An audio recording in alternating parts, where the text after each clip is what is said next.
Hi, I'm Chaz Fisher, and welcome to Draft Zero, a podcast where usually two aspiring filmmakers try to work out what makes great screenplays work. However, today we have two sword fighters working out what scene work tools can be learned from martial arts, in particular, sword fighting. This is going to be an unusual episode of Draft Zero, especially for our 100th episode, but I guess that's also incredibly on brand for, how we don't really plan ahead a lot and just wing it.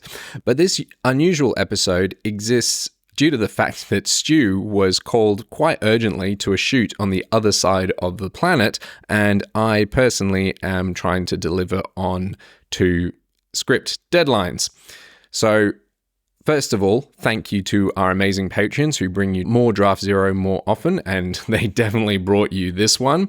And also thanks to Stu and Damon Young, Philosopher Swordsman, who just happened to have recorded this episode before the urgent call to the other side of the planet came in, and we are very lucky that that happened. Now, before everyone who hears sword fighting and tunes out, I listened to this having not been part of the recording. I am just here for this intro and an outro, and I actually learned an incredible amount, not just about sword fighting, but how to approach scenes. For example, I'm just going to give you my key takeaway from listening to Stu and Damon's conversation. They discussed the concept of measure, which, and I could be completely wrong here, but my understanding from how they talk about it is the distance between the two fighters, in particular whether you are within striking distance of one fighter or another.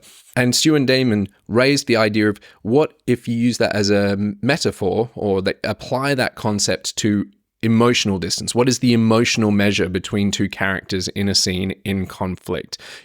Who is vulnerable to the other? What kinds of attacks work on them emotionally? Who chooses to engage first? Who could feint? Who could lead with their chin, as it were? Who could leave themselves vulnerable in order to lure an attack from the other person? And that was just on the concept of emotional measure. Stu and Damon get into a whole lot of different concepts that I will be applying to my scenes forthwith. Enjoy.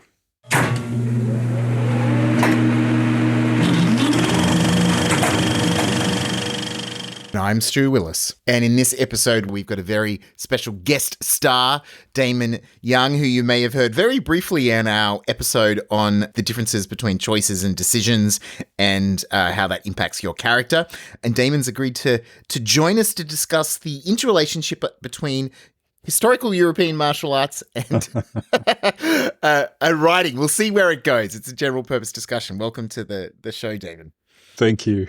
So Damon is a philosopher who, I think very importantly for this, has written a book on martial arts. And was it The Philosophy of Martial Arts? Yeah, I edited two collections on philosophy of the martial arts. One that's for like a general audience, which is called Beating and Nothingness, and one that's called Engagement, which is more for philosophers and scholars. Yeah, and you also wrote an article. I remember I was sent it, but it's what put you on my radar. A friend of mine sent an article that you had written on like the love of the sword. Yeah, that's right. Yeah, because it's a backup weapon historically. It isn't necessarily a main weapon. If you want to survive on the battlefield, it might be way more useful to have a spear or a bow. And yet, for some reason, it's the sword that is sort of celebrated and sometimes, almost worshipped by whole peoples as this symbol of martial virtue and other kinds of virtue. And I was like, well, what's the deal? Why are swords so cool? And is that what led you to start studying HEMA? Just the interest in swords? It's a sort of dual interest in pun intended. Thank you. In craft, I'm really interested in crafts in the way we move from little bits of knowledge that we have to work through painstakingly one step at a time to a more fluid knowledge that we can deploy on the fly, as it were. So that kind of process really fascinates me, whether you're talking about whittling or writing or fighting or dancing. I was going to say, it sounds very similar to writing. Yeah, exactly. But I'm also super interested in martial arts in general, and I'd never done really any proper weapons training. And I started off thinking, I wonder what it'd be like to learn knife fighting. And I called up the chap who became my teacher, Stephen Hand, and said, "Hey, do you teach knife fighting?" And he said, "No, but we teach sword fighting." And I thought, well, heck, I'll give that a go. So I did and loved it. Have you done any dagger fighting? Because we're doing dagger fighting at the moment. No, I haven't. Oh, it's very interesting. I find knives absolutely terrifying. And, yes. I think it might be a great kind of hair of the dog experience to do some knife fighting. And I also think in my fiction, that would be a really interesting skill to have, because I don't have an embodied sense of how knives work. I have friends who were stabbed when we were teenagers. Oh, wow. Okay. But I don't have any working knowledge of what to do with knives other than the nonsense I was taught in karate. So I would say I'd love to learn, but no, I'm just more familiar with big knives. Yeah, as one of my friends says, stick is stick. It's, whether it's a big stick or a small stick, they're still fundamentally kind of sticks. But I think what's interesting about the knife fighting thing, and I think it will bring into why I was interested in having this discussion, is that the dagger fighting is very connected to kind of wrestling, right? And it's very fast, and it kind of brings up the idea of something that comes up a lot in martial arts, which is distance or measure between opponents. The reason I was interested in having this discussion is I do quite a bit of sparring, and I go to HEMA tournaments, sword fighting tournaments, and there's these principles that we learn in terms of dueling that feel to me really appropriate to thinking about combative character dynamics. So, two characters in a form of kind of opposition with each other.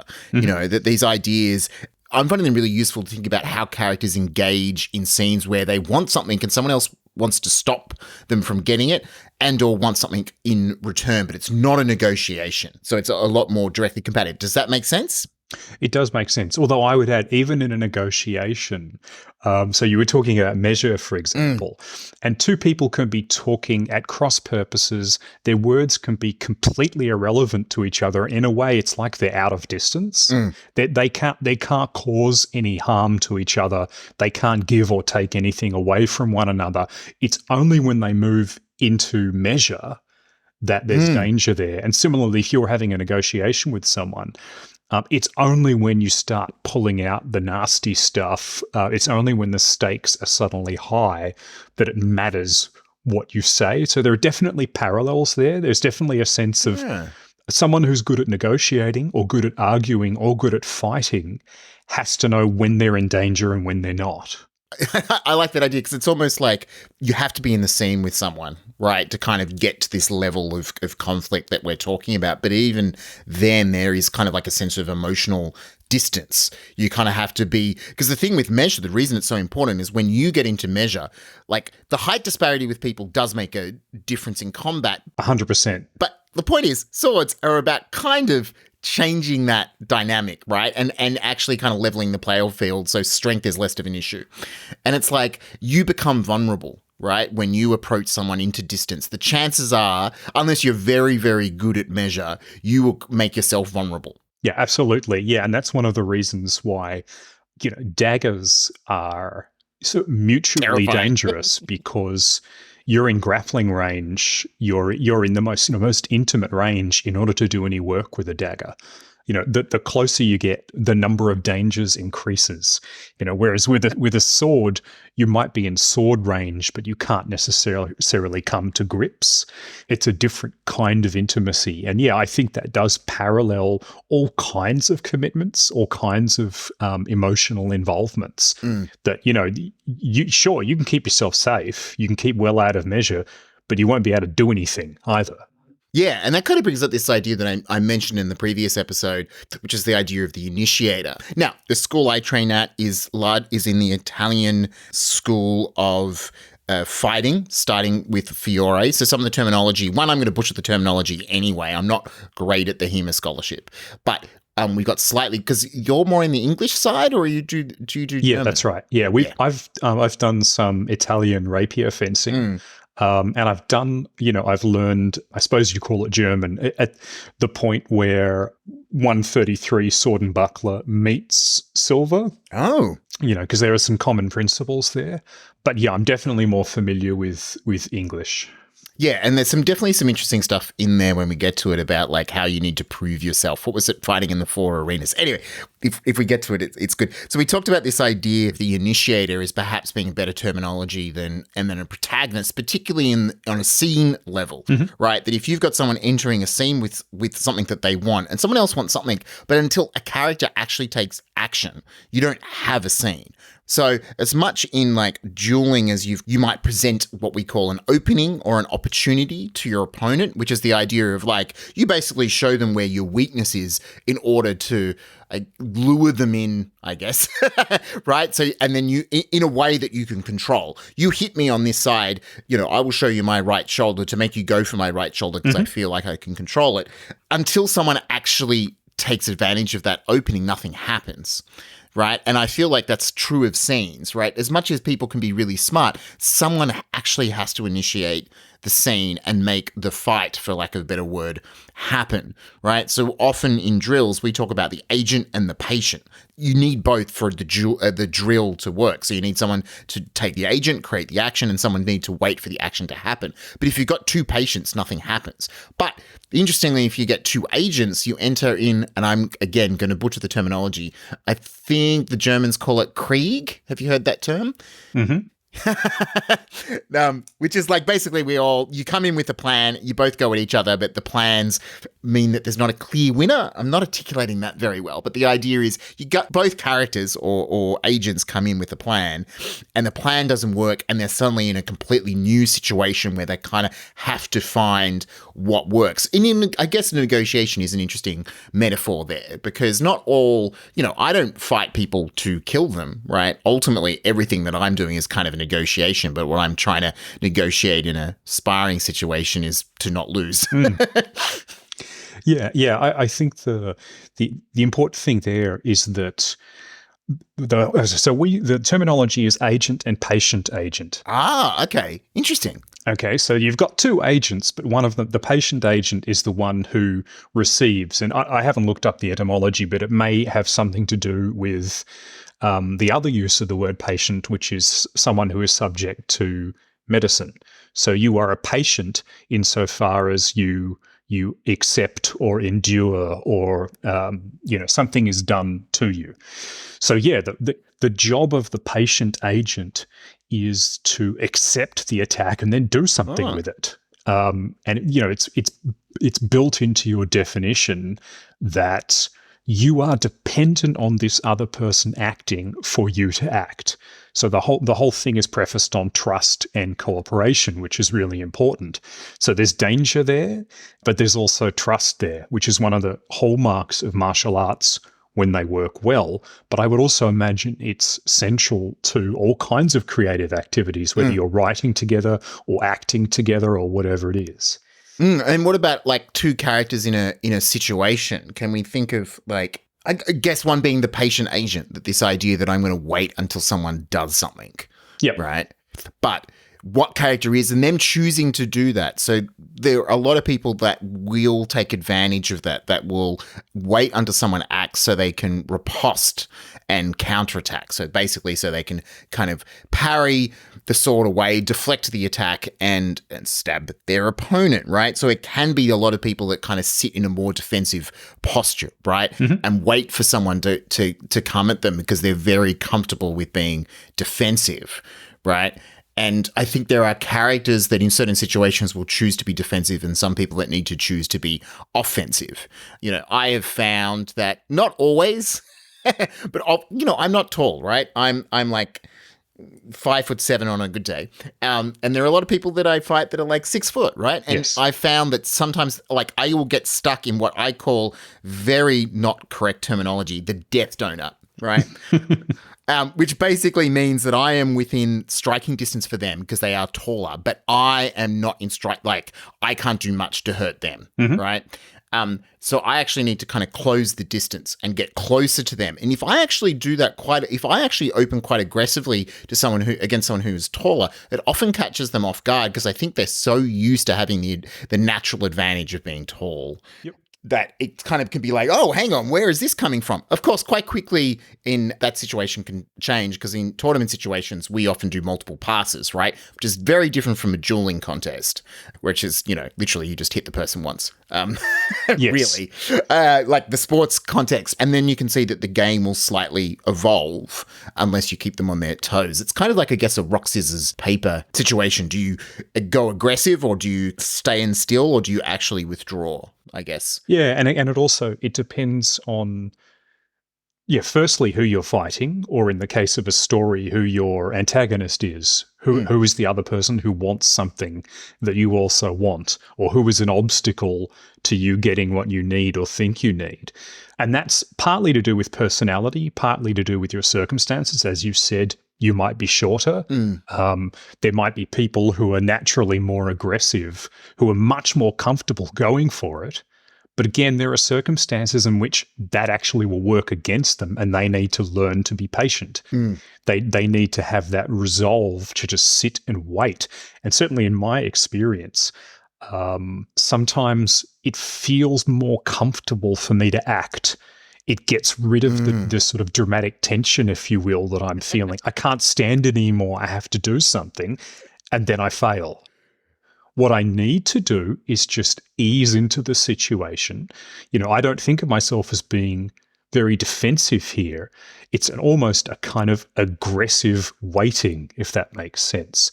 So whoever has the kind of nerve to live with that tension long enough will be the one who wins. So there are circumstances, for example, when I am absolutely waiting for a taller person to cut down at me from above. Yeah. And what I'm going to do when they do that is I'm going to very quickly snipe at the underside of their arm.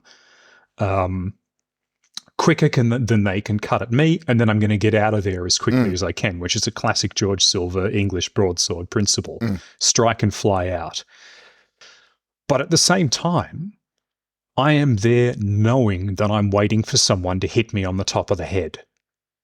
And that creates a tension that I really don't like, and I want to do away with it. And it would be more comfortable for me to just rush in and get smacked in the skull than it is to sit there and wait and actually get the win, get the point. And surely that has parallels with the kinds of resolve and other character traits that are required in a scene. It's a great sort of character beat to have someone who is impatient, foolhardy, furious, angry, slighted, to show them really wanting to act. They have to just do something, but what they actually have to do is wait. And they hate it. And that's a nice nice way to develop character. And also the idea of kind of like attacking and getting out. So waiting for someone to do something, you respond, and then you withdraw as quickly as possible. Like metaphorically, you can use this in kind of like a verbal sparring match, right? And you could potentially in the blocking as well show the character quite deliberately withdrawing. Like they've made their accusation and then kind of withdrawn into a different part of the room, right? And you could definitely see that dynamic working on stage. Does Silver have much terminology around like talking about like the game of like in a duel situation, like that you've got to work out what your opponent's game is? Not that I remember. A lot of his terminology is about timing and measure. He's extremely good on that. On having a sense of when you're presenting a threat to the opponent and when you're presenting a target. That's one of the key distinctions of Silver is you must present a threat, because if you present a target, you're in false time. So the classic thing is you rush at your opponent, but you're leading with your face or your chest instead of with your sword. So you're just going to get hit. You're out of time. Okay. So he sees that as a tempo thing. Yeah, it's true time versus false time, and it's a basic principle in Silver.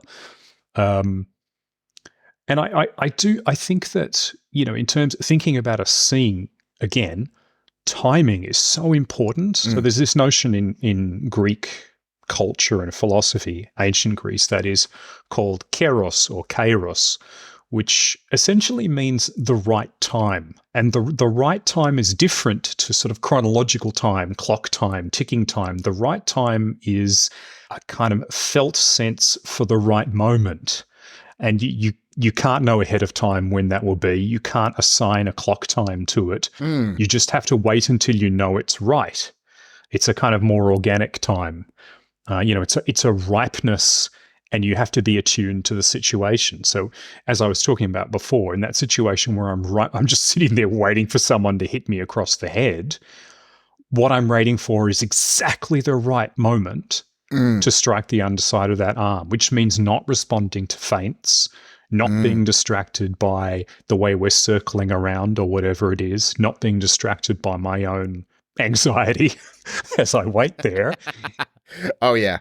And just sort of say, okay, now, strike, fly out. And that scene in The Devil Wears Prada, where the character, the new girl, I can't remember her name, Anne Hathaway's character, is sitting watching them choose clothes, choose a belt, and she's just there kind of sniggering and smiling, and none of them says anything. And then at just the right moment, after her little snigger, Meryl Streep brings out that gorgeous monologue that just destroys her, undermines her credibility, humiliates her, and gives her the opportunity to learn something. I think that's actually a really good metaphor for me, or a way of thinking about these things, because we're working on an ensemble script at the moment, and it's really tempting to be like, oh, this character only has one line of dialogue, right? I need to give them more words. But a well-placed word, or I mean, in this case, it was, Miranda's monologue. Yes. But that may actually have more impact in the scene and the audience reaction to the scene than a character who's kind of talking a lot, which is giving a flurry of blows. Yes. And look, a flurry of blows, talking a lot, is a strategy, right? It forces people back. It gives you control over positioning. You're actually trying to make it really hard for them to find an opening. But if there's someone who's capable of taking that, who is a patient agent, right, they can find that right tempo. And that can be quite devastating. And I think there's probably, I can't think of any off the top of my head, but I think you'll find in scenes that there are a lot of characters who have that devastating moment. One of the scenes that I've looked at a lot is when Clarice meets Hannibal Lecter for the first time in Silence of the Lambs, right? And he is definitely someone who attacks a lot. But she is very patient, and then he's almost able to win that confrontation with him and get him on side. I agree. I was thinking she does that partly by appealing to his vanity and his sense of intellectual superiority. So she doesn't need to go at him savagely or to hurl insults at him or whatever it might be. She just bides her time and then gets what she wants from him. At a great emotional cost, of course, but, Yes, that's how heroes do things. I mean, I think it's interesting because one of the things I've discovered over the kind of the 4-ish years I've been doing humor so far is that when I was sparring with people that were fellow beginners, I couldn't really calibrate my skill to give them the kind of their skill level +1. And I remember one of the first people I used to train with, who's now one of my teachers, which should say a lot, but I thought he was kind of at a similar level to me. And then I remember I was about to go to my first tournament, and he's like, okay, do you want me to continue at the level we've been doing at? And he could beat me consistently, but he never felt like a challenge.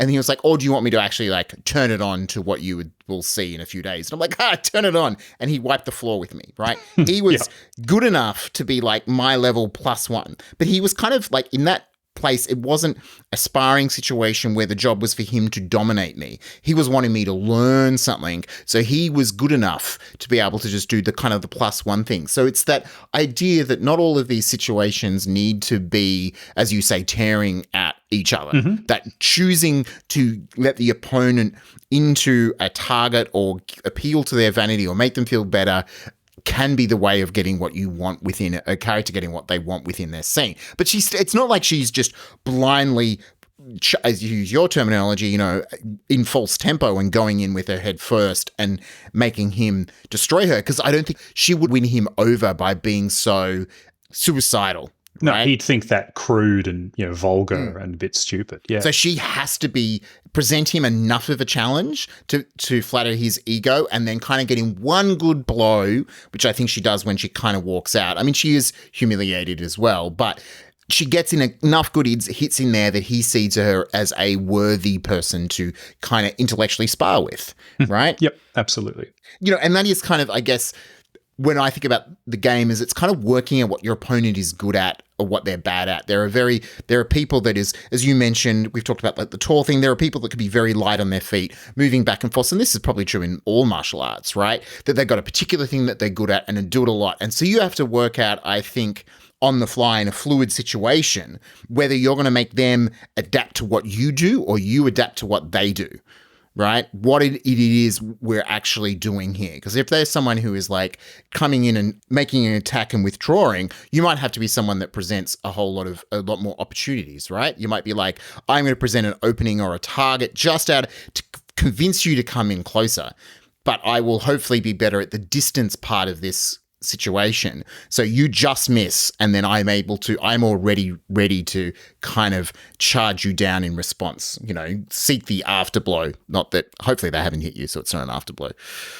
Yeah, that's absolutely something that I do. So I have an intuitive sense of distance, right? It probably comes from doing karate or some other thing, but I'm good with distance. That's one of the things I know I can work with.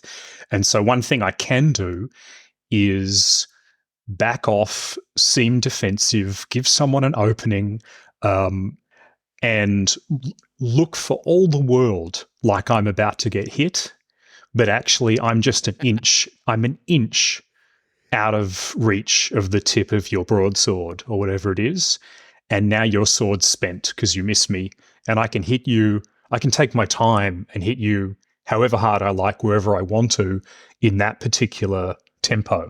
Yeah. That's a good example, but not everyone is going to fall for that. If I'm fighting someone who is, a counter striker like me or a defensive fighter, I either have to get them riled up in order to get them to do that, or I have to change my strategy because they're not going to attack me like that. They're going to play it cautious like I am. Just talking again about parallels with character, I don't know if you've watched the Clone Wars, the animated Disney series. No. Okay, so look, it was a bit clunky to begin with, and it was very much aimed at kids, and some of the dialogue just did my head in. But the end of the Clone Wars actually has some of the most beautifully poignant character moments, and there is one scene that involves the final duel between Darth Maul and Obi-Wan Kenobi. And as you know, Darth Maul killed Obi-Wan Kenobi's teacher. Darth Maul is a ferocious fighter, but he's emotionally stunted. He hasn't developed in whatever it is, 50 years, 40 years. And he tries the same move that he did against Obi-Wan Kenobi's master all those years ago. And Obi-Wan Kenobi accepts it, counters it, kills him. And it's very simple. I have seen this, and it's a super simple moment, right? It's a very simple moment, but the shock on Darth Maul's face, and they let the moment stand. It's completely silent, but it's also a really beautiful example of the idea that Obi-Wan Kenobi's an old man by this stage. But he's changed, he's adapted, he's learned things, he's lived. Darth Maul is still prosecuting his failures from decades ago, and he has not moved on. I was really surprised at the depth of that storytelling, because it's absolutely a fight scene, and it's absolutely an animated Star Wars story, but it's also a really beautifully done character moment for both of them. And they went at it hard, and they didn't need to, I suppose, is the point. They could have had any kind of flashy lightsaber battle, but they didn't. They went for a kind of simplicity that demonstrated character. Which I like, because there are definitely people who, one of the ideas that we talk about, and I wonder if Silver talks about as well, is like chasing the sword, right? Don't chase the sword. chasing the sword is something I think you see a little bit in films, because ultimately chasing the sword is you basically focus your energy on what their sword is doing rather than what the target is doing, right? So in a way, like making, in terms of like actual fight choreography, not that this is a discussion about fight choreography, but part of the reason that we see a little bit of that flashiness and that those big movements is to make them read, because the thing is, it's all the micro positioning stuff that makes a difference. But I think what makes that scene work with Darth Maul is he doesn't chase the sword. He literally just waits his moment, doesn't do anything. Like chasing the sword will give you those big like clash stuff. And then here they've just done a simple riposte and parry riposte, right? From memory, when he does that, Kenobi gets out of measure and just cuts straight down through Darth Maul and through the staff. Yeah, goes direct, which I think is a good kind of like, I think there is a metaphor for how characters can interact, where you can have people that chase the sword, and chasing the sword can be fun. It's like when you were kids, and I've taught teen classes in HEMA, right? Mm-hmm. They often chase the sword because it's kind of fun. Like because it goes clang. It goes clang, and it's kind of fun, and that's what we've seen people do. But they don't actually try to go to direct. But also, if your kid's hitting each other with sticks, you don't actually want to hit each other with sticks. Not necessarily, no. Right? Where it's a little bit different when you're wearing kind of like the protective equipment. So I think that's an interesting idea, that idea that you can have characters that chase the sword, that they sit there and engage in the verbal sparring. But there may need to be a situation where they need to actually back out of the verbal sparring or the argument and just go direct. Yep, and there's also another principle, which that reminds me of, and I need to say it now or I'll forget it. I think it was Takwon Soho, a Japanese swordsman, who said, "Don't put your mind in your opponent's sword. Don't put your mind in your opponent's eyes. Don't put your mind in your opponent's feet. Don't put your mind anywhere." Because the whole idea is to achieve a kind of intuitive, quickened gracefulness that attends to the situation and all that's going on, rather than being stuck in one particular place. And again, there's that wonderful character metaphor. Darth Maul was stuck on his tensions and conflicts from decades ago. And in any negotiation, in any argument, in any situation where you've got two characters who want something from each other or that the other's getting in the way of, you will have often something they can't get rid of, that they're stuck on, some kind of blockage, some sense that they're not quite attending to what they should be because their mind's on some grievance or some loss or some embarrassment or whatever it is. And it's that sense of what you should be trying to achieve is a kind of fluid mindlessness that responds to the situation. But what's interesting is you can also exploit that, I think.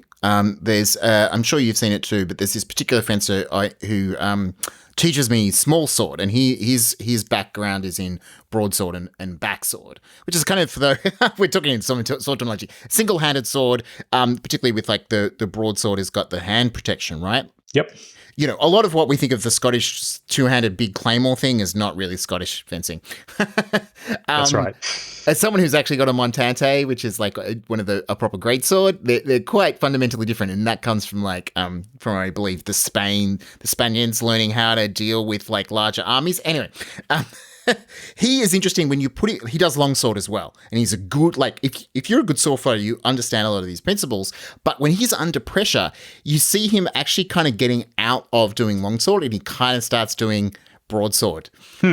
Right? So characters can be that kind of like fluid response in the moment. Does mean if you put them under pressure, they will probably go back to what is their most comfortable situation that they're probably not even consciously aware of. What are they most trained in, or Absolutely. Yeah, absolutely. I agree. And you can kind of push people into doing that. There's one kind of last thing that you mentioned, which is I think you talked about the expired action or the exhaustion. The spent blade.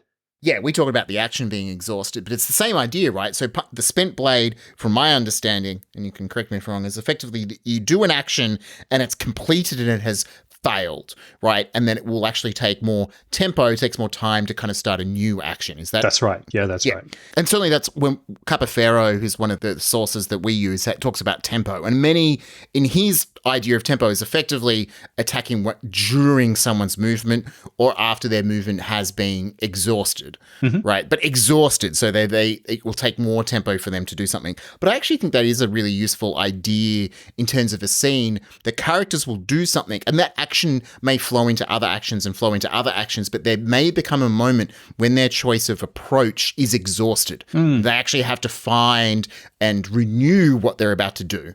And I think that is something that you can think about in a scene when these two characters are in whatever kind of competitive situation it is. Maybe that Silence of the Lambs situation is a good one of seeing it, and the action is exhausted. They have to change what they're doing to be successful.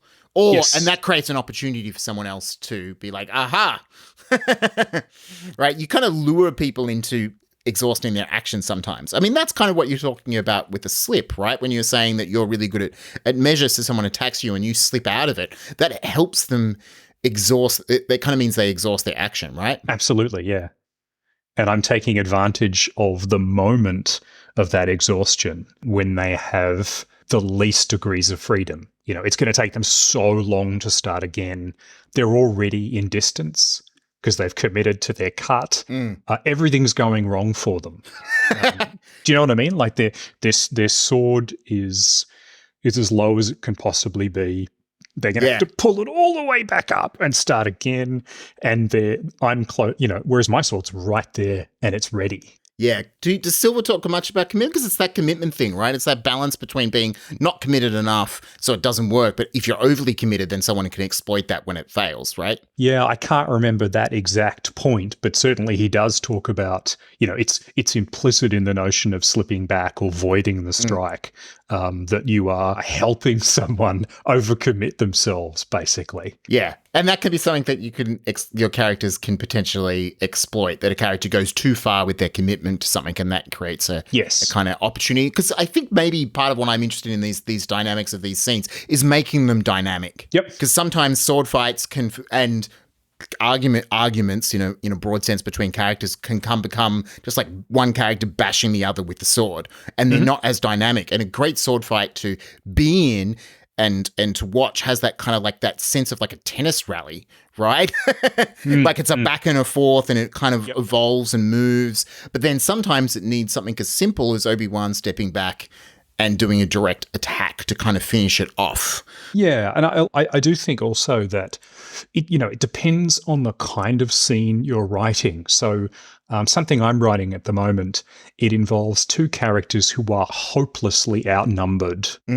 And there is no way they can possibly prevail in this situation, which when you think of it is narratively pretty dull. So a lot of the work in that scene is showing the ways in which they are actively responding to that, even if it's their moods or their intentions or, their lost opportunities or their grief or whatever it is. They have to be doing something, even though physically in that moment, there's literally nothing they can do. And on screen, that often translates into the most generic tropes. Like, for example, someone is tied up. Well, you show them struggling because something has to happen.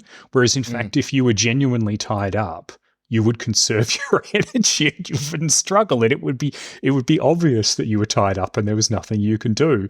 But the audience needs to see them responding to that situation. So they're like, similarly, when two sword fighters, their swords clash, and then there's a close-up of their two faces close to each other, and they're like, as they push their swords. But of course, even the most beginning sword fighter knows that if someone's putting that pressure on your blade, that much pressure, you just roll with it, spin, and cut them. Yeah. You let them push your blade around and then you just, martially, that's terrible. But in terms of, filmically, it makes sense.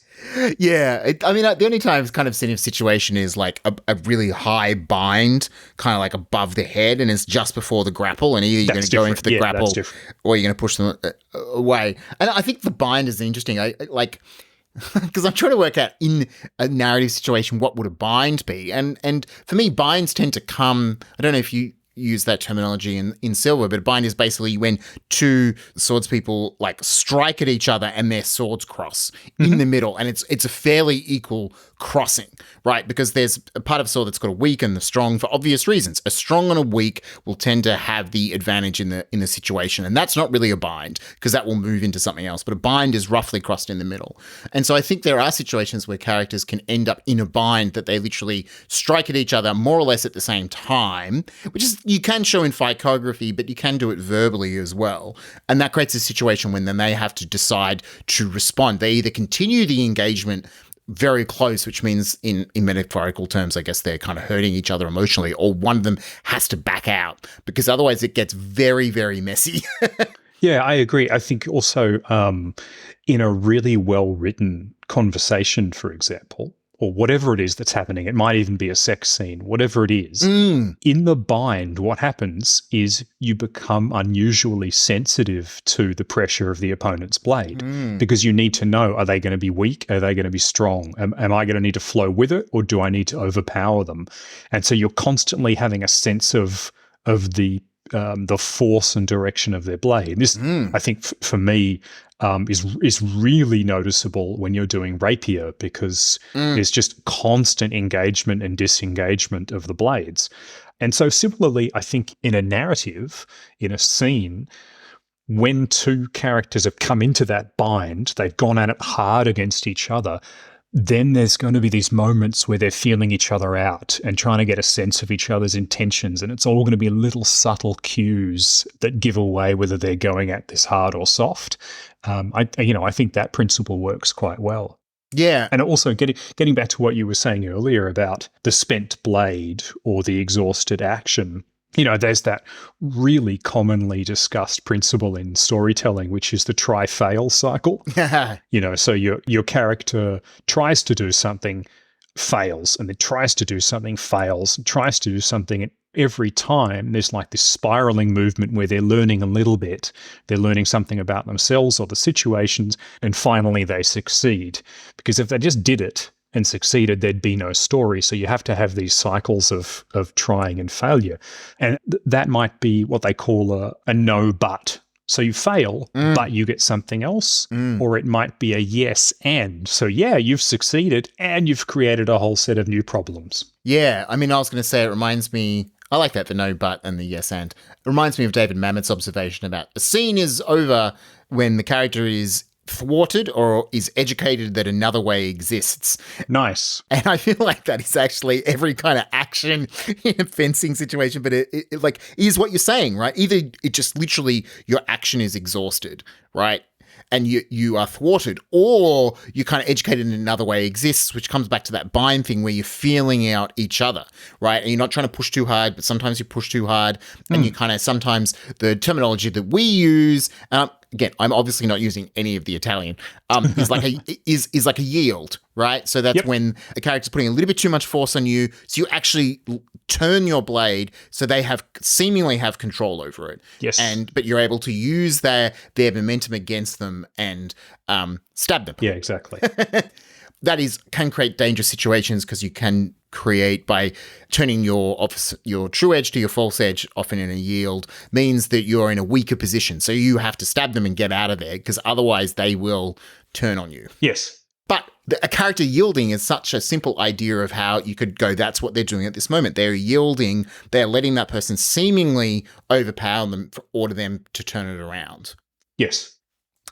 Last thing to kind of bring us kind of full circle is I was thinking about intentionality and like first intention and second intention, because this kind of brings us to the stuff we were talking about initiating. Is there any kind of stuff in Silver about intention, like first intention and second intention, and what you should do as the first intention and what you should do as the second intention? Absolutely, yeah. So the at least as my teacher Stephen Hand discusses it, one of the important things is that the first intention is not false. The first intention is not fakery. So if your first intention, for example, is to hit someone with a straight oblique cut to the left side of their head, if they do not parry that or get out of the way, you should 100% cut them on the left side of their head. Yep. That is your first intention. If, however, they parry that, then your second intention should be to, moulinet around their blade and cut them to the right side of the head. But in both cases, you need to be completely committed. And if you're not completely committed, your first intention's unlikely to work anyway, because they'll know. They'll know that it's a fake. They'll know that it's a feint, and they won't respond accordingly. Yes. And experienced fencers will recognize that. So you kind of need to, is I guess what you're saying about Silver, present the threat. Exactly. Yeah, you need to present a credible threat. And it should be so that if they do not properly defend against that, which is the difference between fighting, a rank novice and someone who's more experienced, a rank novice may not even defend against that. Or they won't do it properly and they'll just get hit in the head. Whereas as people get more experienced, they start to do the things you expect them to do, which is to parry properly or use timing and distance to get out of the way or whatever it is. Yeah. Which is, again, why sometimes fighting, the least trained, completely clumsy, flailing opponents can be quite awkward because they will put themselves in extreme danger just to hurt you. Yeah, I'm pretty sure Silver talks about that, right? Like, it hurt me, that idea that you need to learn how to fight drunk people. Yes, exactly. Yeah, and that's the principle of the, sometimes the principle of the Joker in Batman. What do you do when someone will put themselves at risk to harm you and the people you care about? Because he's, quite happy to chase cars. Yeah, and I do think that is such an interesting idea that as much as we're talking about people who are kind of experienced on some level with fighting, characters that have got some idea of how to get what they want. But it's kind of interesting when characters aren't particularly good at things or forced on their back foot to kind of work out a way that's not where they're comfortable with, or they go back to their broadsword, they get put in a situation. The pressure makes them go back to the kind of their more primitive way of acting. It's this idea that characters are not always good at what they are after. Exactly. Yeah. Right? It's a certain kind of fiction, a heroic fiction, where everyone is really, unless you're just killing a whole bunch of orcs and you're kind of almost like Aragorn is like super heroic. But I think those kinds of sword fights that are like messier, I mean, that's what I really liked about The Last Duel. I thought, if you've seen it, The Last Duel had the kind of fighting in that was like gross. In a good way. Yeah, absolutely. Because that's how, you don't rise to your expectations, you fall to your training. And then under it. Yeah, that is absolutely accurate. And I think The King as well. Have you seen the yes, the David Michôd? Like, I actually thought the duels in that were pretty indicative of the stuff that I understand as historically, I want to say accurate, but not historically inaccurate. They're more on the accurate spectrum, right? They're kind of got a messiness. I think they conveyed the messiness of it and the horrible intimacy of it. Because in a lot of really bad sword fighting scenes, the hero has their arming sword or their longsword, and they just cut through mail, cut through plate armor, cut through horses, cut through tanks, because they're just so virtuous. Whereas in this case, you can't do a damn thing against plate armor unless you're face to face, with a rondel dagger pushing it through the cracks, and that's horrible. That is horrible way to die. It's a horrible way to fight. But it's such a good metaphor for like if you think if you can write a scene between two characters that is really messy and how did you put it? Horribly intimate. Yes, absolutely. Yeah, I agree. Think of a breakup scene that is not a wholly rational summing up of the pros and cons of a relationship. It's petty, it's nasty, it's cruel. Because these people are, as far as they see it, are just kind of fighting for survival. Because you're not going to get through their metaphorical plate armor unless you're up really close and then you can just stab him with a dagger. Yeah, exactly.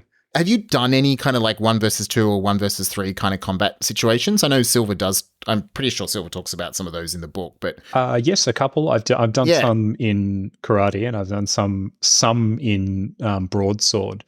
Yeah, because coming back to what you're saying about your characters being hopelessly outnumbered, what is interesting in those situations, having actually been in them, is I run it like if you're the solo target, for lack of a better word, you run around so much because you're basically just trying to position yourself so it's one-on-one as much as possible while also keeping an eye on your flanks and people coming from behind you, right? And it's such an interesting way because, in a way, when we write dialogue scenes, and look, maybe you work in prose, not in screenwriting, and so maybe your experience is different, but in prose, you generally only having two characters talk at each other at once, right?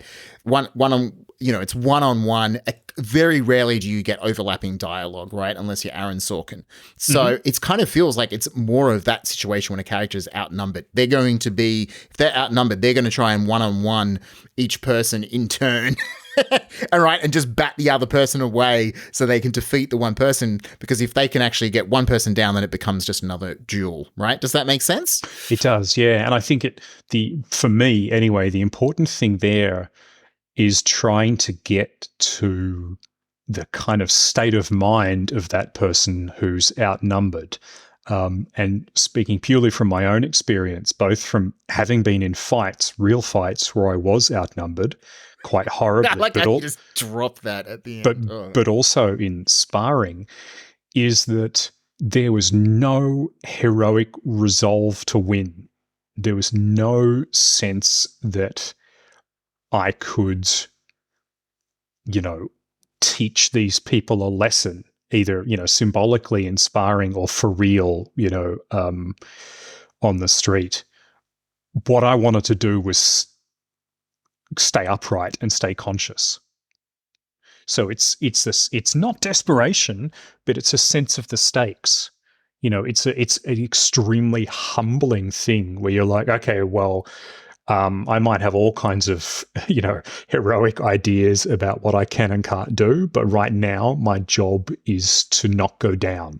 And that's it. The whole of the universe contracts into this one fairly ignoble ideal, which is stay on two legs and try to keep all of your limbs.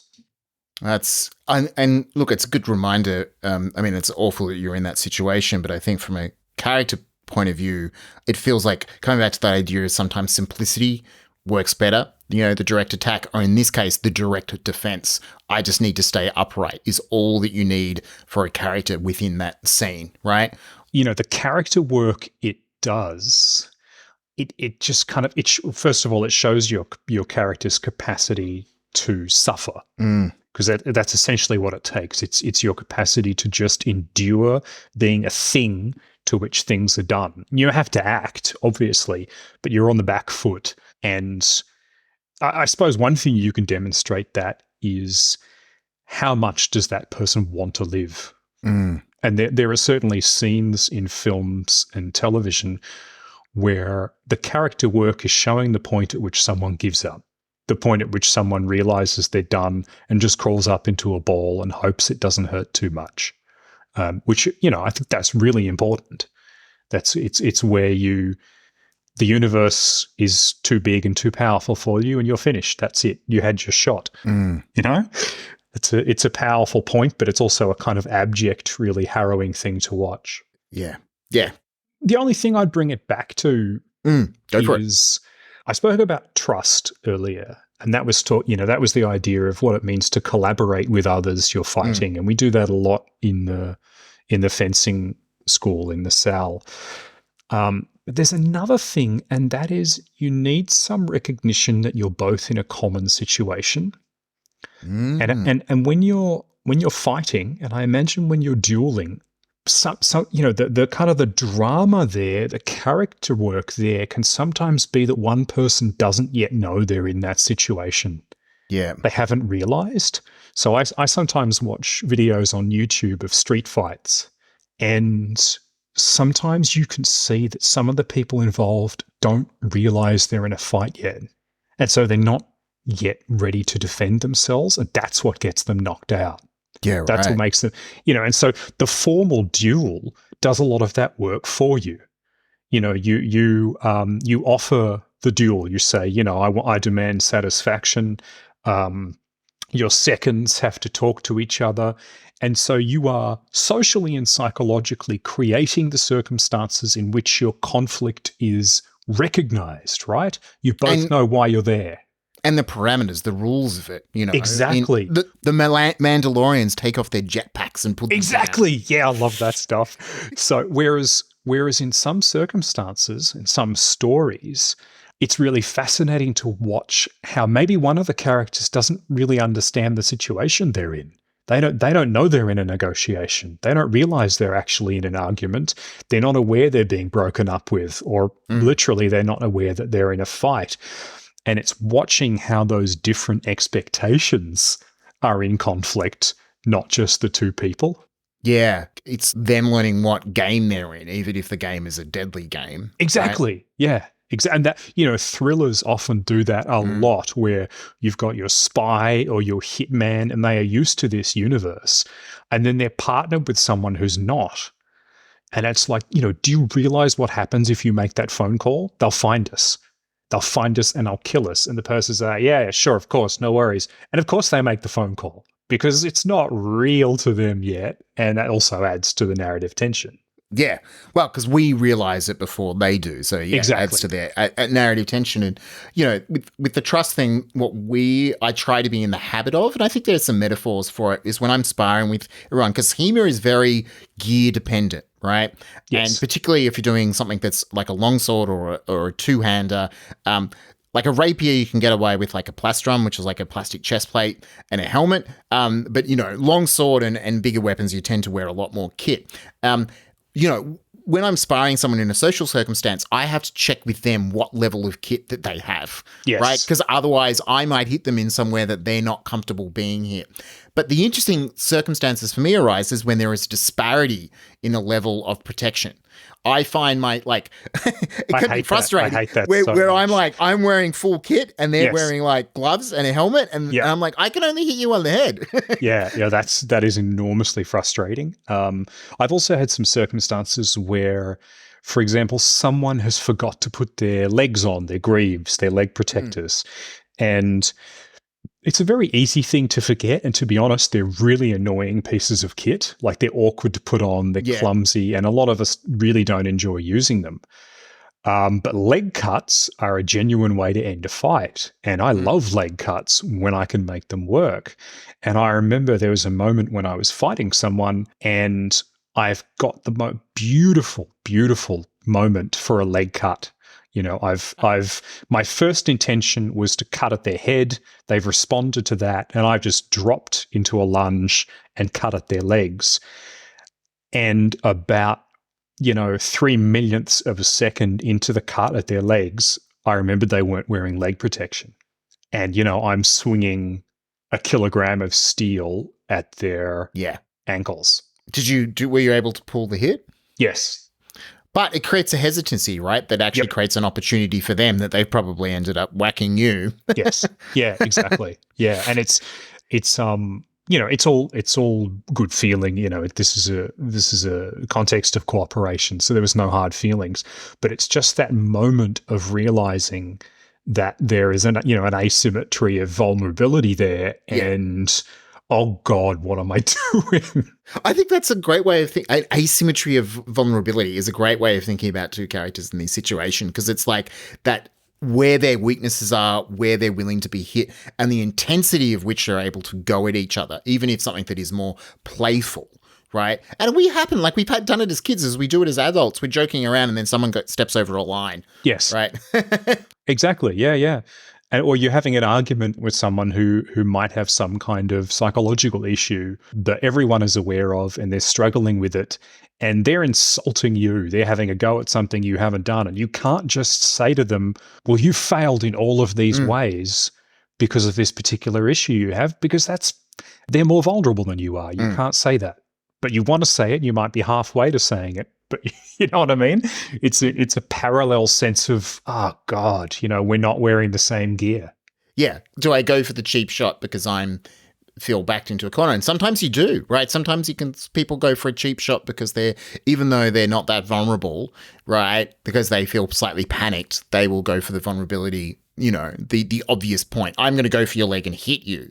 Yes. I know that that's a weak point that we've otherwise established I can't go for. Yep, absolutely. Yeah. Pre-existing injuries. Awesome. I think we covered a lot there, and it was longer than I offered, Damon. That's okay. So I appreciate you staying for the full time. If people want to find out more about your writing and your work, where can they find you? They can either go to damonyoung.com.au or to Instagram. It's Damon A. Young. And you don't advertise your Mastodon? Oh, I'm not used to advertising it, but yeah, I'm like, you don't have to. I was just asking because I was like, it'd be interesting to think the first person that's like, oh, you can find me on Mastodon. Yes, you can find me on Mastodon at Damon A. Young. Because, I don't know how long Twitter's going to be around. Elon Musk's latest round of batshit crazy. Yeah, I deleted my account earlier this year. Yeah,